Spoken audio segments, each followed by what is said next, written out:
When we say that everything's your fault, what are we talking about?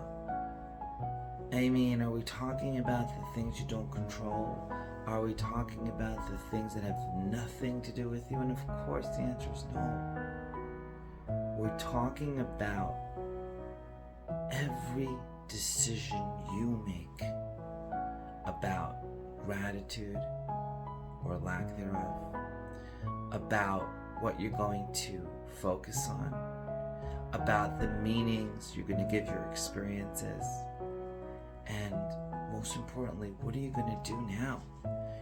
Because the quality of life are the quality of your decisions and the emotional home you live in consistently. So it's very important to go ahead and realize that my whole obsession for the last few days, whatever it is, with discussing responsibility and accountability and it's all your fault is meant to give you freedom.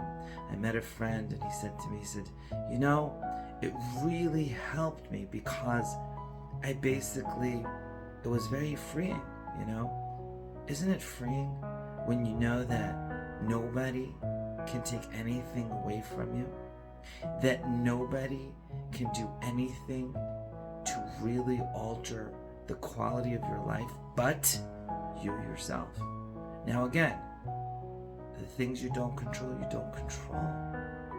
But with identical circumstances, you have people that live beautifully and people that live miserably. And it's not about the conditions, but it's about the decisions you make. What are you going to do? What are you going to focus on? What do things mean? The story you tell yourself, how you frame it or how you reframe it, the emotional home you keep going back to. You see, that's really the discussion here.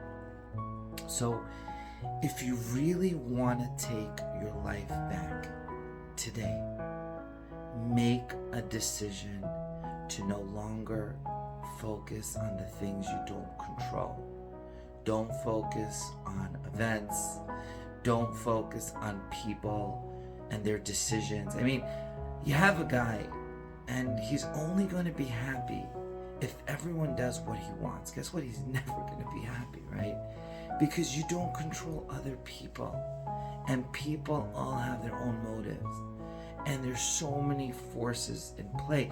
And your job, if you choose to accept it, is to take all of those things and put them together in a way that serves you, in a way that helps you live beautifully, in a way that no matter what others do, you stay on track, you stay on course.